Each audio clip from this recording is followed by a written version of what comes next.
Hi, my name is Sue Shawmans, and wherever you are in the world, welcome to my channel. Thanks for being here. Today I'm going to share with you some additional information related to international careers. So it's a bonus video following the previous 4 videos where I shared my top 4 tips regarding international careers. So here's my additional tips. Visas, number 1. Employers are usually responsible for securing a visa for you with regard to work that you have secured abroad that will basically give you the right to work in that organisation. But if you need assistance or you're deciding, actually, I'm going to go self-employed, run my own business abroad, then you're going to need to get the visa yourself, and you're going to need professional advice for that. But in the main, you find a job with an employer and they should be sorting out the visa on your behalf.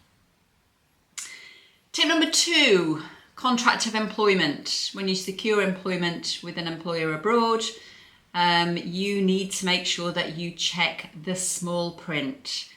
Make sure you know exactly what your rights are and what you are letting yourself in for. So check the small print, and if you need assistance, then again, get some professional advice. Number 3, negotiate. Yes, I get it. You're absolutely excited. You're ecstatic. You have finally landed your dream job abroad. But it doesn't mean that you should not negotiate the terms of your contract. Don't run away with yourself. Make sure that you are getting what you feel you are worth.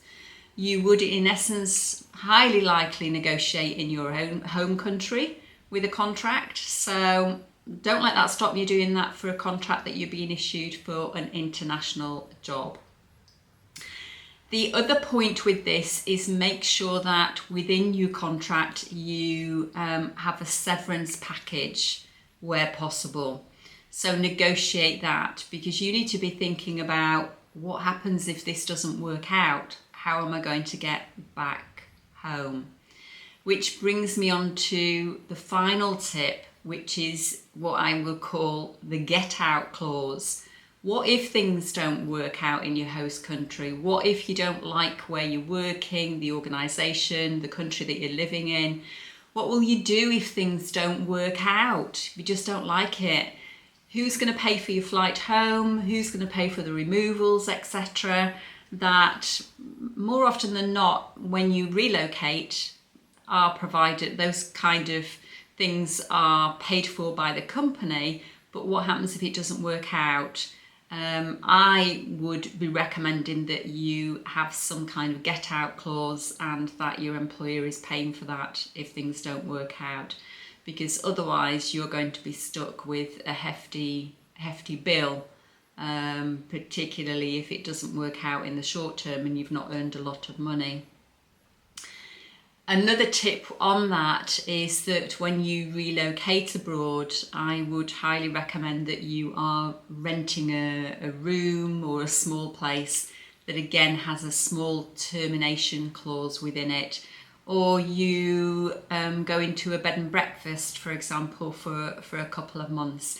I say that because I got into that sticky situation when I repatriated to my home country, England, and I knew immediately that I'd made a mistake, not necessarily repatriating to my home country, but the organisation that I was working for and the job that I was doing, it just wasn't right, and I was stuck on a 6-month contract with a rental agreement. So do think about that. Think about this get out clause. So that was my bonus video on international careers, which ends the series of my top 4 tips about embarking on an international career. If you need assistance, guidance, support on your journey of establishing an international career, Details are in the box before. You can reach out to me also at hello@sueshormansauthor.com.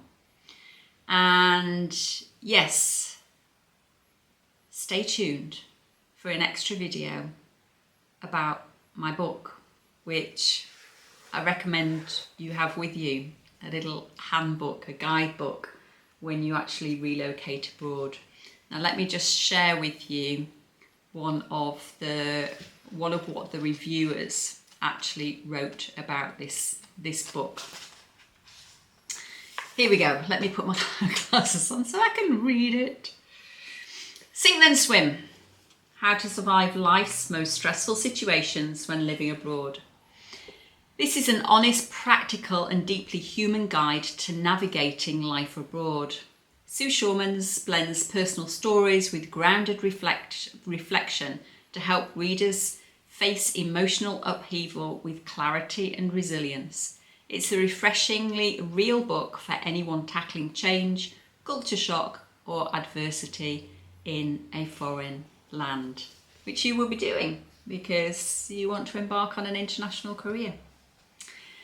So that's it for now. Look out for further videos about life abroad on this channel. Please do like, share, comment and subscribe. And until the next time, take care. Good luck with your search for a job abroad, or if you're living abroad, re-looking for work. Take care. See you in the next one. Bye for now.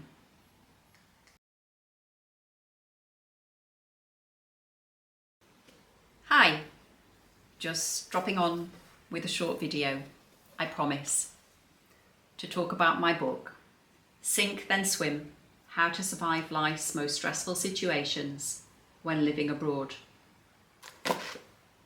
The book covers exactly what it says on the cover: how to deal with life's most stressful situations when living abroad.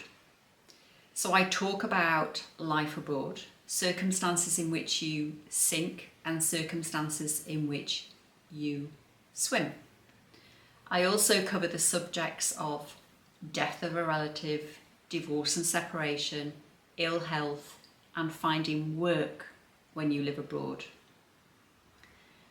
The chapters cover stories, not only my own, but also of other people that have or are still living abroad. We share our tips to enable you to work through those situations confidently and competently. There are also opportunity for you to complete swimming lessons, so once you've read the chapter you can embed the learning by completing those. And at the end of each chapter there is a ripple of laughter, a joke, to lighten the load on what can be quite heavy subjects. In addition, there is one main theme within this book, and that is about living your life authentically. When you live your life as your authentic self, you are better positioned to be able to deal with any stressful situation in life, including those detailed in this book.